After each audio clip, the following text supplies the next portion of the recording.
Hay un sonido que ya no existe. No está en ninguna grabación, no aparece en ningún archivo de audio, no lo encontrarás en internet por más que busques. Era el sonido de 200 hombres trabajando al mismo tiempo dentro de una nave industrial en Puebla, México. El golpe sordo de las prensas hidráulicas contra el acero frío. El siseo de las antorchas de soldadura escupiendo llamas azules. El chirrido metálico de las carrocerías moviéndose lentamente sobre sus rieles. Y por encima de todo eso, el murmullo constante de hombres concentrados, hombres que sabían exactamente lo que estaban haciendo, hombres que construían algo con sus propias manos y lo sabían. Ese sonido murió el 30 de julio del año 2003. Pero antes de hablar del final, necesitamos hablar del principio. Necesitamos volver a 1964, cuando México era otro país, cuando Puebla era otra ciudad, cuando un automóvil no era solo un producto, era una promesa. Y cuando las manos de un obrero mexicano valían tanto como cualquier máquina alemana. Lo que estás a punto de escuchar no es solo la historia de cómo se fabricaba un automóvil. Es la historia de un país que aprendió a creer en sí mismo pieza por pieza, tornillo por tornillo. Es la historia de hombres que nunca salieron en los periódicos, que nunca dieron discursos, que nunca recibieron premios, pero que construyeron algo que millones de familias mexicanas llamaron suyo durante más de medio siglo. Es la historia del bocho. Y es, quizás sin que ellos lo supieran, la historia más importante de la industria mexicana del siglo XX. Cierra los ojos por un momento. Imagina una mañana de marzo en Puebla. El año es 1964. El aire huele a tierra húmeda y a pintura fresca. El sol apenas comienza a calentar los techos de lámina de una fábrica que todavía no termina de construirse mientras adentro, simultáneamente, ya se están ensamblando los primeros automóviles. Todo está ocurriendo al mismo tiempo. Todo tiene prisa. Todo tiene propósito. Un hombre de 28 años llamado Aurelio, hijo de campesino, con las manos todavía acostumbradas a la tierra, ajusta con una llave de cruz el último tornillo de una carrocería color verde menta.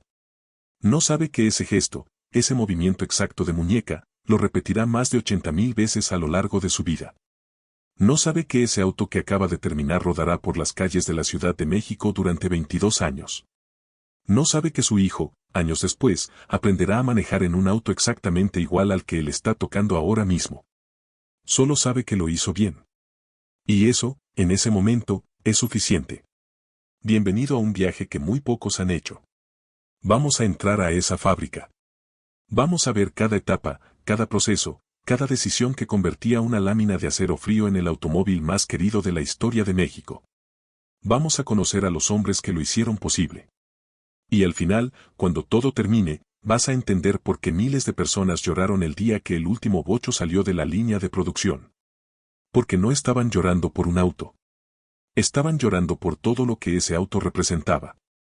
Empecemos. Todo comenzó con una decisión que, en su momento, muchos consideraron una locura. Corría 1961 cuando los directivos de Volkswagen en Wolfsburg, Alemania, comenzaron a estudiar seriamente la posibilidad de establecer una planta de manufactura fuera de Europa. No era una idea nueva. Era una necesidad. El mercado latinoamericano crecía con una velocidad que las exportaciones desde Alemania ya no podían satisfacer. Los aranceles de importación en México eran brutales. Traer un auto terminado desde Europa costaba el doble de lo que costaba fabricarlo allá. La matemática era simple. Si querían vender en México, tenían que producir en México. Pero la pregunta era otra. ¿Podían hacerlo? No era una duda sobre recursos o infraestructura. Era una duda más profunda, más incómoda. ¿Podía la mano de obra mexicana replicar los estándares de calidad alemana? ¿Podían hombres que nunca habían visto una línea de ensamblaje industrial aprender a construir automóviles con la precisión que Volkswagen exigía? Los escépticos dentro de la empresa decían que no. Que la cultura industrial alemana era irrepetible. Que la disciplina, la obsesión por el detalle, la intolerancia absoluta al error, eran características que se formaban durante generaciones y no podían trasplantarse a un país que apenas comenzaba a industrializarse. Los que apostaron por México dijeron algo diferente. Dijeron que la disciplina no era alemana. Era humana. Y que cualquier hombre, en cualquier país, podía alcanzar la excelencia si se le daban las herramientas correctas, la formación adecuada y, sobre todo, una razón para enorgullecerse de su trabajo. Tenían razón. En 1964, después de 3 años de estudios, negociaciones y construcción, la planta de Volkswagen en Puebla abrió sus puertas. La elección de Puebla no fue aleatoria. La ciudad tenía una tradición artesanal profunda. Sus trabajadores eran conocidos por su paciencia, su precisión manual y su capacidad para aprender oficios complejos. Además, su ubicación geográfica era estratégica. Conectada por carretera con el puerto de Veracruz, donde llegarían los contenedores con piezas desde Alemania, y con la Ciudad de México, el mercado más grande del país. El terreno donde se construyó la planta era campo abierto apenas 2 años antes. Milpas, tierra suelta, horizonte limpio. En 24 meses, ese espacio se transformó en uno de los complejos industriales más modernos de América Latina. Naves enormes de techos altos, iluminación industrial, sistemas de ventilación, líneas de ensamblaje importadas directamente desde Wolfsburg. Pero la verdadera construcción no fue la de los edificios. Fue la de los trabajadores.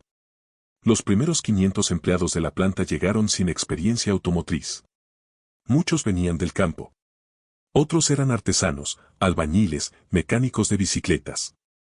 Volkswagen los recibió a todos y comenzó desde cero.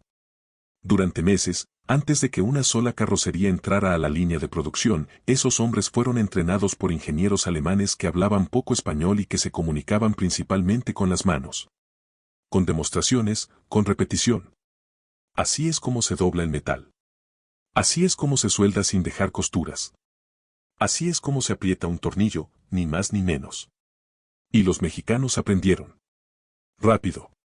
Con una capacidad de absorción que sorprendió incluso a los más escépticos dentro de la empresa. Lo que los ingenieros alemanes esperaban que tomara 1 año, tomó 6 meses. Lo que creían que requería décadas de cultura industrial, estos hombres lo internalizaron en semanas. Porque no estaban aprendiendo un trabajo. Estaban aprendiendo un orgullo. La primera etapa del proceso era la más brutal y la más fascinante al mismo tiempo. Todo comenzaba con el acero. No cualquier acero. Láminas de acero de baja aleación, fabricadas en Alemania con especificaciones precisas de grosor, dureza y composición química. Llegaban en rollos enormes al puerto de Veracruz, se descargaban con grúas industriales. Se cargaban en camiones de plataforma y recorrían los 300 kilómetros hasta Puebla por carreteras que en los años 60 eran considerablemente menos amables que hoy. Cuando esos rollos llegaban a la planta, los operadores los recibían como si fueran materiales preciosos. Porque lo eran. Cada rollo de acero tenía un destino específico. Este lote, para las puertas. Este otro, para los cofres. Aquel, para los guardabarros. El sistema de trazabilidad era manual, basado en etiquetas de papel y registros escritos a mano en libretas de pasta dura que los supervisores cargaban consigo todo el día. El área de estampado era el corazón ruidoso de la fábrica. Si existía un lugar dentro de esa planta que intimidaba a los visitantes la primera vez, era este. Las prensas hidráulicas eran monstruos de acero de 4 metros de altura que ejercían presiones de más de 200 toneladas. Cuando una prensa bajaba sobre una lámina de acero, el impacto se sentía en el pecho antes de escucharse con los oídos. Era un golpe físico, un estruendo que viajaba por el piso, por las paredes, por los huesos de todos los que estaban dentro de esa nave. Y ocurría cada pocos segundos. Todo el día. Cada día. Los operadores de las prensas eran quizás los trabajadores más resistentes de toda la planta. Usaban tapones de algodón en los oídos, pero la protección era insuficiente. Muchos desarrollaron con los años una sordera parcial que llevaban como medalla no declarada de su oficio. Trabajaban de pie, en turnos de 8 horas, vigilando cada estampado con una concentración que no admitía distracciones. Porque un error aquí no era un error menor. Una lámina mal posicionada bajo la prensa podía arruinar una pieza que representaba horas de trabajo previo. Peor aún, podía dañar el molde, y los moldes eran herramientas de precisión fabricadas en Alemania que tardaban semanas en reemplazarse. Arruinar un molde era el tipo de error que un operador recordaba toda su vida. Pero lo verdaderamente extraordinario de esta etapa no era la fuerza. Era el ojo. No existían sensores electrónicos. No había cámaras de inspección. No había algoritmos analizando la geometría de cada pieza. Lo que existía era un hombre con años de experiencia que pasaba la palma de su mano sobre la superficie del metal recién estampado y sentía, literalmente sentía con la piel de sus dedos. Si había una irregularidad imperceptible a la vista, esa habilidad no tenía nombre técnico. No aparecía en ningún manual de capacitación. Se transmitía de trabajador experimentado a trabajador nuevo de la misma manera en que se transmite cualquier sabiduría artesanal verdadera. Con tiempo, con paciencia, con miles de repeticiones hasta que las manos aprendían a pensar por sí solas. Los ingenieros alemanes lo llamaban Fingerspitzengefühl. Sensibilidad en las yemas de los dedos. Y estaban genuinamente asombrados de la velocidad con que los operadores mexicanos la desarrollaban. Una puerta defectuosa se descartaba sin negociación. Un cofre con una curvatura de 2 milímetros fuera de especificación volvía al horno. Nada salía del área de estampado sin pasar por esas manos que sabían más que cualquier instrumento de medición disponible en esa época. Así nacía la carrocería del bocho. Golpe por golpe. Pieza por pieza. Con la fuerza de las máquinas y el juicio irreemplazable de los hombres. Del estampado, las piezas viajaban al área que muchos consideraban la más difícil de dominar. La soldadura. Si el estampado requería fuerza y resistencia, la soldadura exigía algo completamente diferente. Exigía delicadeza. Paradójicamente, el proceso que unía piezas de metal mediante calor extremo requería de manos capaces de una precisión casi quirúrgica. Una soldadura mal ejecutada no siempre era visible a simple vista. A veces el defecto vivía adentro, microscópico, invisible, esperando el momento equivocado para manifestarse. Los soldadores de la planta de Puebla eran un grupo aparte dentro de la jerarquía informal de la fábrica. Tenían un estatus especial, ganado con fuego literalmente. Sus uniformes llevaban quemaduras pequeñas que con el tiempo formaban patrones casi decorativos en la tela. Sus antebrazos mostraban cicatrices diminutas de chispas que los guantes no siempre lograban detener.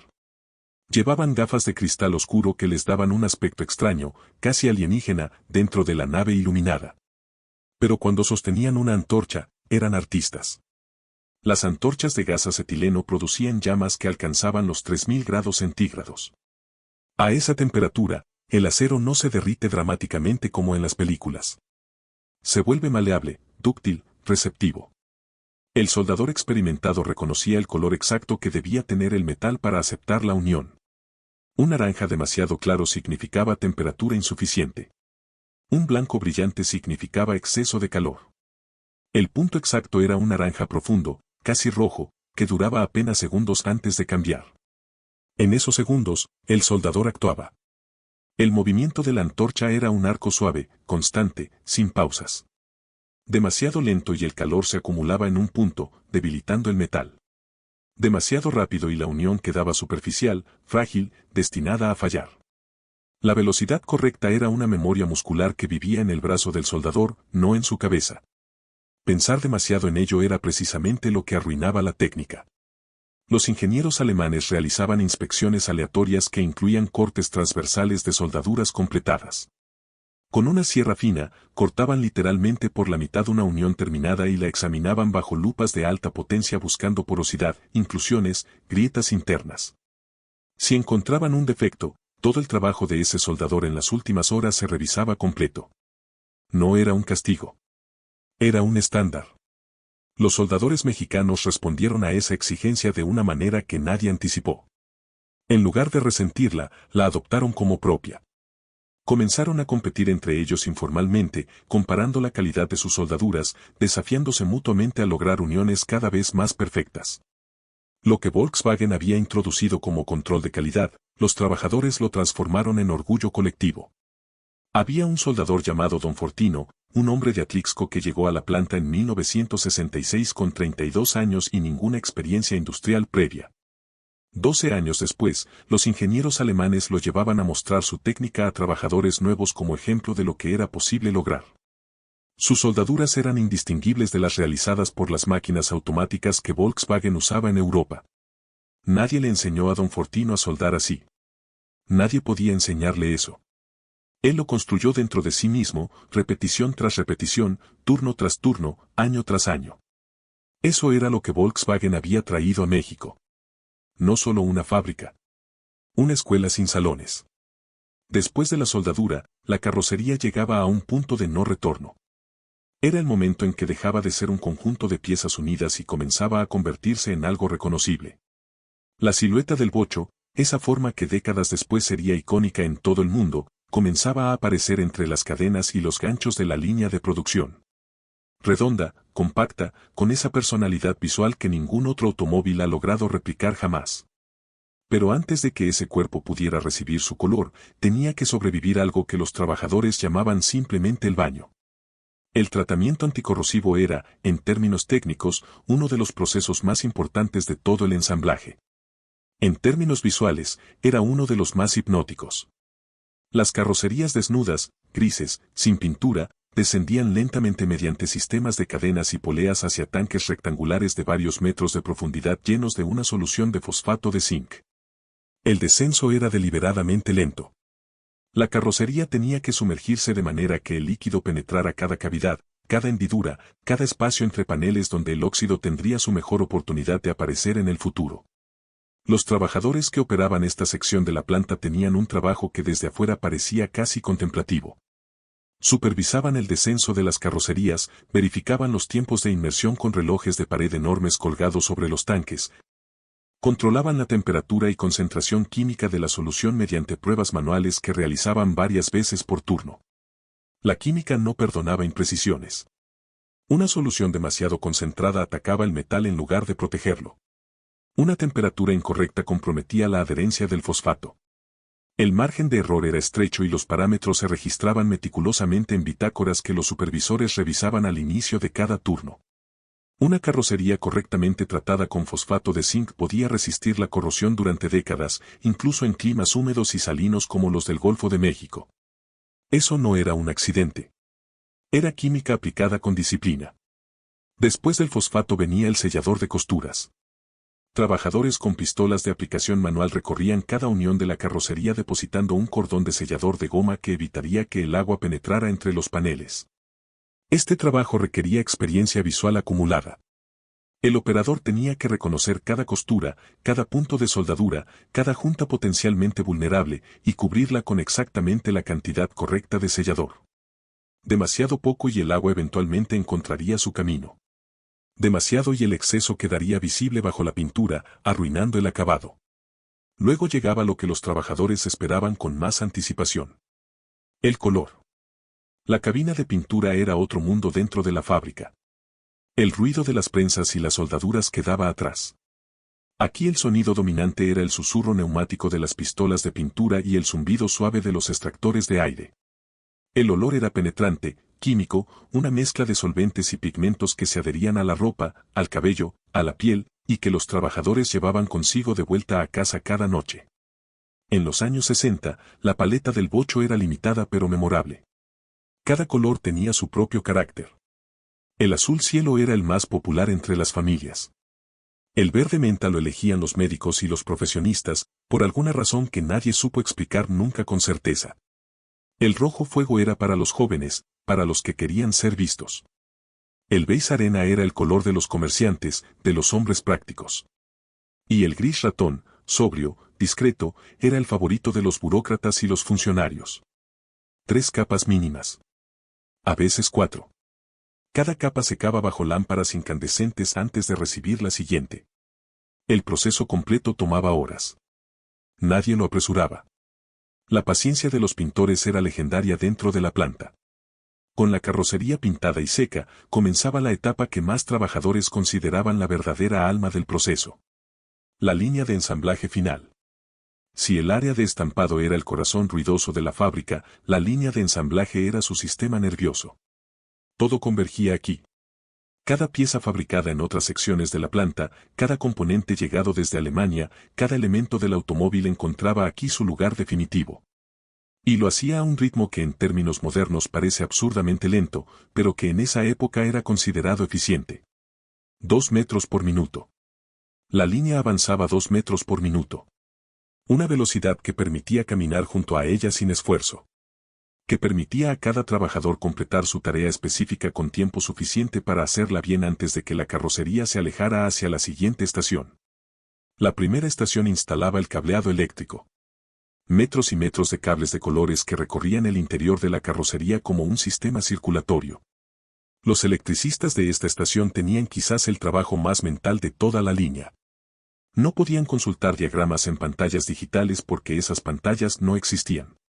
Llevaban los esquemas eléctricos del bocho memorizados, literalmente archivados en sus cabezas, disponibles en cualquier momento sin necesidad de referencia externa. Rojo para positivo. Negro para tierra. Verde para las direccionales. Amarillo para los faros. Cada color tenía su destino y confundirlos podía causar desde un simple fallo hasta un cortocircuito que destruyera el sistema eléctrico completo del vehículo.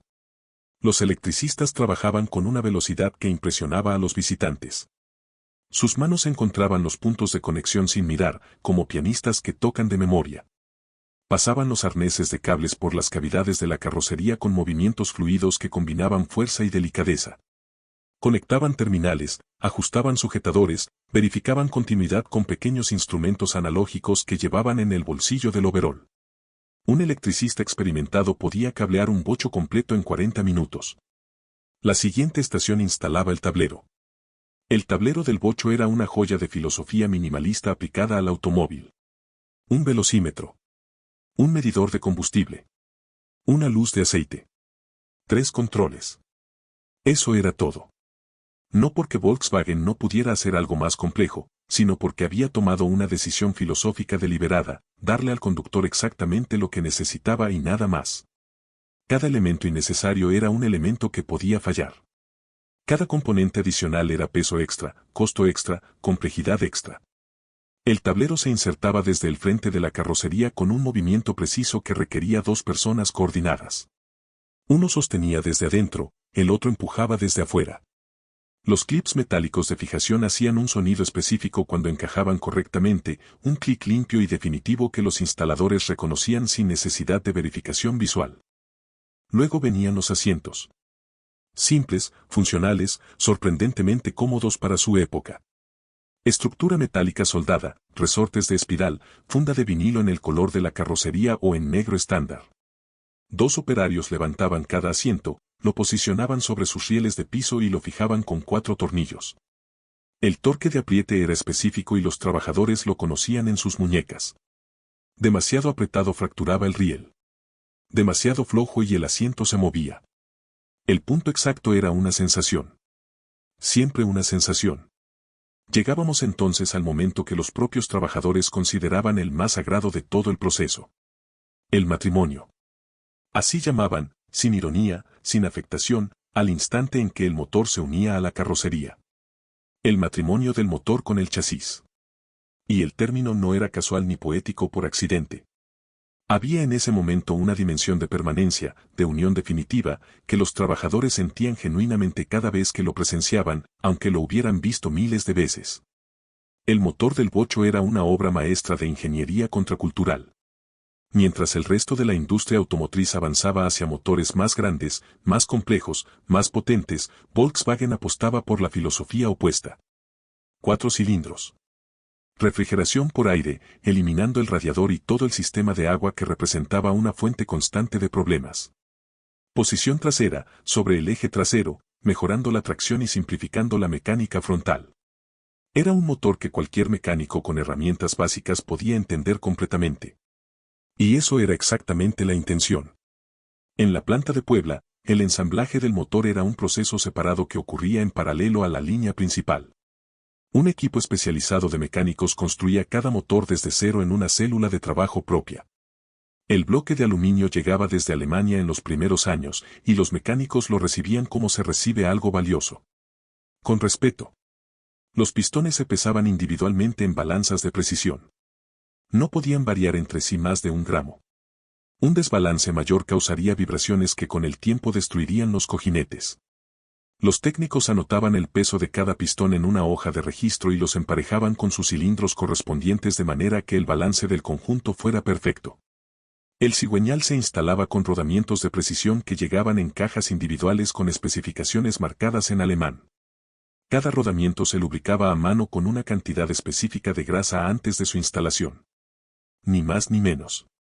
La grasa sobrante podía contaminar el aceite de motor. La grasa insuficiente significaba desgaste prematuro desde el primer arranque. El árbol de levas, responsable de la sincronización de válvulas, se ajustaba con galgas de acero de décimas de milímetro. Los mecánicos deslizaban las galgas entre la leva y el seguidor con movimientos tan delicados que más parecían cirugía que mecánica industrial. Si la galga no pasaba con la resistencia exacta prescrita en las especificaciones, se ajustaba. Se volvía a medir. Se ajustaba nuevamente.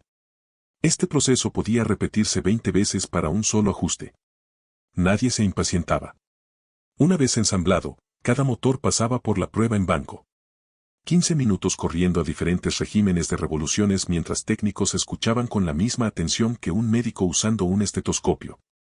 Aprendían a distinguir el sonido normal de ese motor específico. Un golpeteo leve podía significar holgura en los pistones. Un silbido podía indicar una fuga de compresión. Un chirrido revelaba un rodamiento con lubricación insuficiente. Solo los motores que completaban la prueba sin producir ningún sonido anormal continuaban hacia la línea principal. Los rechazados se desarmaban completamente. Se buscaba el problema. Se corregía. Se ensamblaba de nuevo. Se volvía a probar. Sin excepción, sin negociación, sin atajos. Cuando ese motor aprobado llegaba en su carrito con ruedas a la estación del matrimonio, 4 trabajadores coordinaban el proceso con movimientos ensayados hasta la perfección. El motor pesaba más de 100 kilos.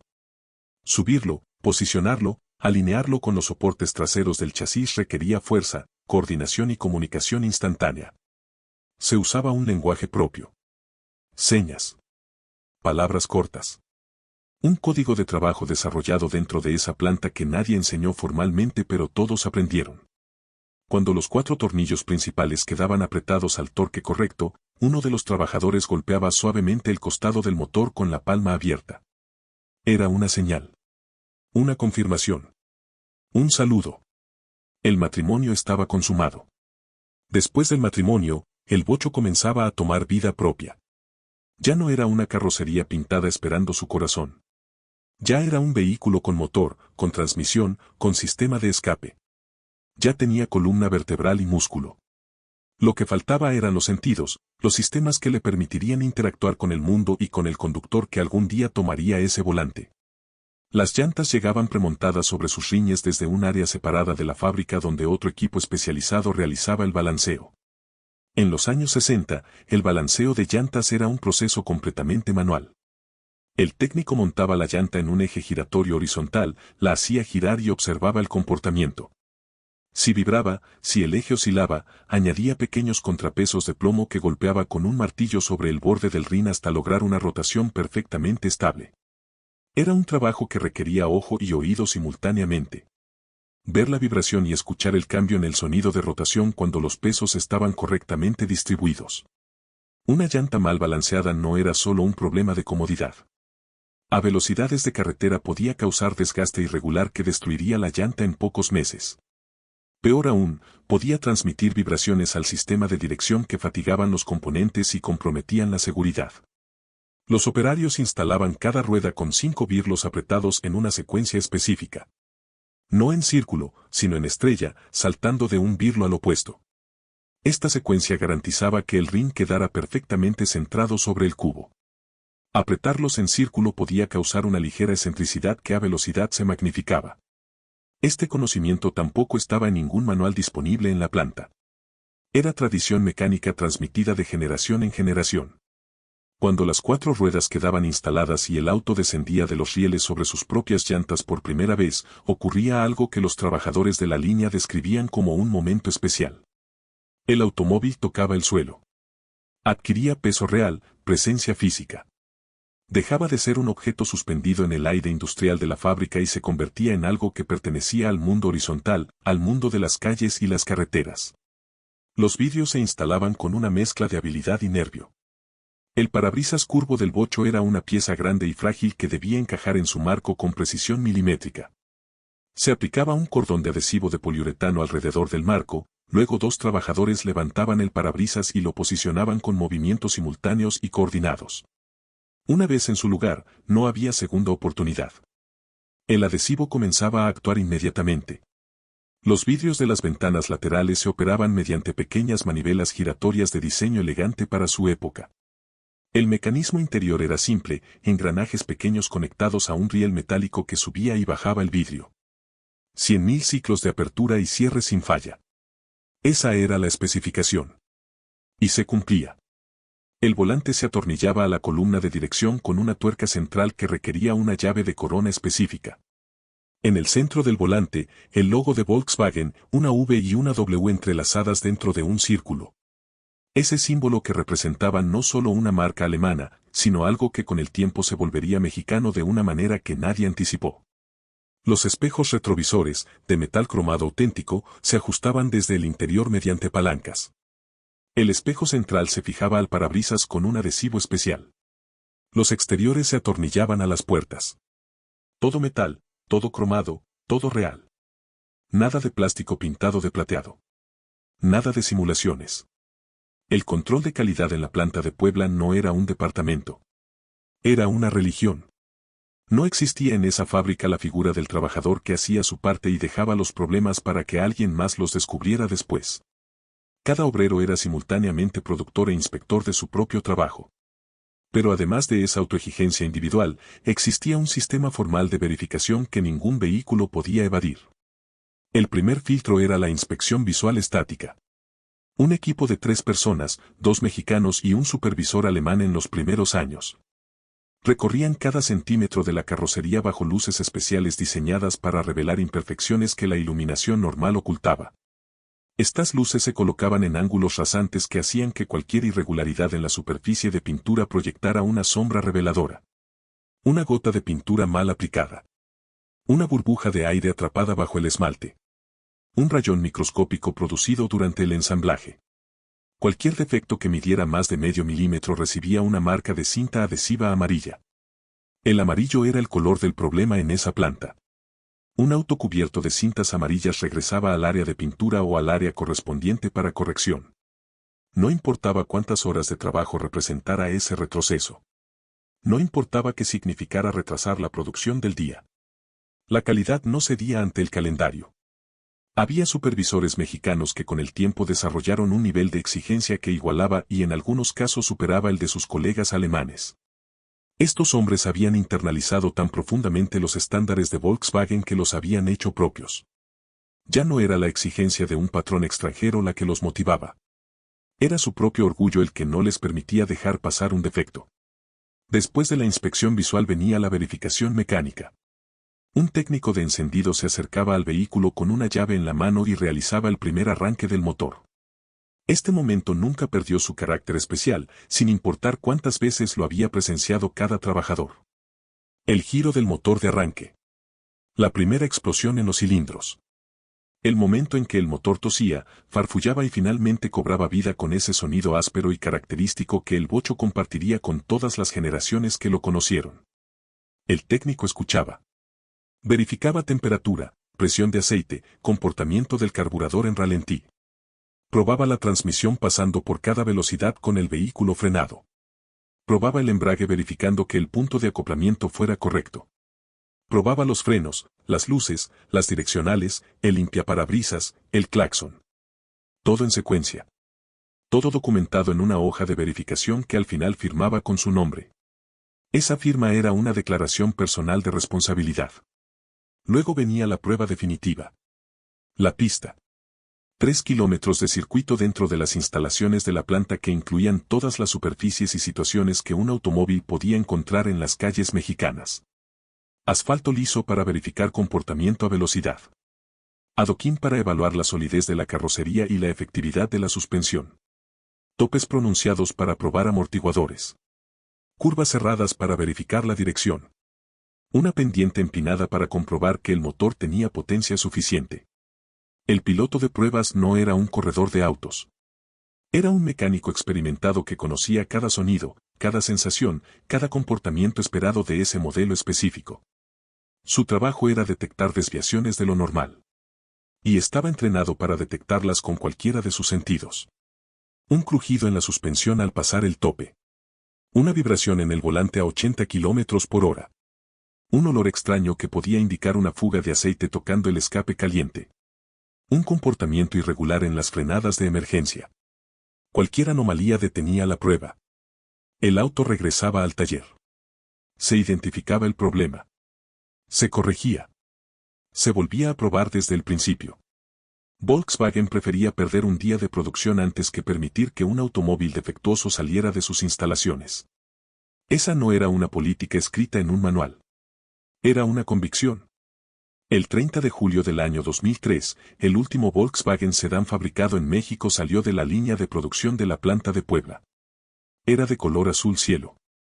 El mismo azul que habían elegido las familias mexicanas durante décadas.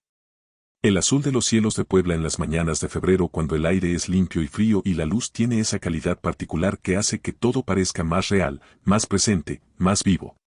Ese último bocho no llegó a ninguna agencia. No fue vendido. No transportó a ninguna familia a ningún destino. Fue llevado directamente al museo de la planta donde hoy permanece detrás de un cristal, perfectamente conservado. Con las ruedas a unos centímetros del suelo como si estuviera a punto de salir a la calle pero supiera que ya no puede. Miles de personas asistieron ese día al acto de despedida. Trabajadores que habían pasado décadas en esa línea de producción. Familias enteras de empleados para quienes la planta de Volkswagen era algo más que un lugar de trabajo. Periodistas. Funcionarios.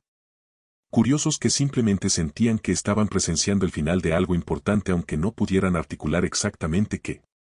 Muchos lloraron. No lloraban por un automóvil. Eso sería demasiado simple, demasiado literal. Lloraban por lo que ese automóvil representaba. Por los 40 años de historia que contenía ese modelo. Por los millones de mexicanos que aprendieron a manejar en un bocho. Por los taxistas de la Ciudad de México que recorrieron millones de kilómetros en esos asientos de vinilo y que llevaban en sus cuerpos la memoria de cada bache de cada calle de cada delegación. Por los estudiantes que los compraron como primer auto. Por las parejas que se besaron por primera vez en el asiento trasero. Por los bebés que llegaron a casa del hospital en ellos. Por Aurelio, que apretó el último tornillo de uno de los primeros en 1964 sin saber que estaba comenzando una historia que duraría 40 años. La planta de Puebla sigue operando hoy. Es una de las instalaciones automotrices más modernas de América Latina. Produce vehículos que en términos de seguridad, eficiencia y tecnología son incomparablemente superiores al bocho. Robots de brazos articulados realizan en segundos soldaduras que antes tomaban minutos. Sistemas de visión artificial detectan imperfecciones que el ojo humano nunca podría ver. Líneas de producción completamente automatizadas avanzan a velocidades que habrían parecido imposibles en 1964. Y sin embargo algo cambió. Algo que no aparece en ningún indicador de productividad, que no se mide en ninguna métrica de calidad. Que no tiene nombre técnico pero que todos los que conocieron ambas épocas pueden sentir con la misma certeza con que los soldadores de Puebla sentían el calor exacto del metal en el punto correcto de la soldadura. El alma. Los trabajadores de hoy son supervisores de procesos automatizados. Verifican que las máquinas funcionen correctamente. Intervienen cuando algo falla. Son esenciales, son calificados, hacen un trabajo valioso. Pero no construyen un automóvil con sus manos. No existe en su trabajo esa conexión íntima entre el artesano y su obra que existía cuando un hombre específico instalaba un motor específico en una carrocería específica y al final del día podía señalar ese auto y decir, sin exagerar, sin vanidad, que algo de él estaba adentro. Eso se perdió. Y no volverá. Pero los bochos siguen circulando. Hay miles de ellos rodando todavía por las calles de México, algunos con más de 40 años encima, desafiando no solo el tiempo sino la lógica de una industria que diseña vehículos para ser reemplazados. Cada uno de esos autos que todavía rueda es un testimonio vivo de los hombres que lo construyeron. De Don Fortino y sus soldaduras perfectas. De Aurelio y sus tornillos apretados al torque exacto sin necesitar instrumento. De los pintores pacientes que esperaban horas entre capa y capa. De los pilotos de prueba que conocían cada sonido, cada vibración, cada comportamiento de ese motor pequeño y confiable. Cuando veas un bocho en la calle, detente un momento. Míralo de verdad. Ese auto fue construido por manos humanas en una época en que eso significaba algo distinto a lo que significa hoy. Fue construido por hombres que no tenían sensores ni algoritmos ni inteligencia artificial. Que tenían sus manos, sus ojos, sus oídos y un orgullo que nadie les pidió tener pero que desarrollaron de todas maneras porque así son las personas cuando se les da la oportunidad de hacer algo bien. México ganó velocidad. Ganó eficiencia. Ganó tecnología. Pero perdió algo que la tecnología no puede fabricar. perdió el alma de los hombres que construían con las manos. Y quizás, solo quizás, lo más importante que podemos hacer hoy es recordarlos.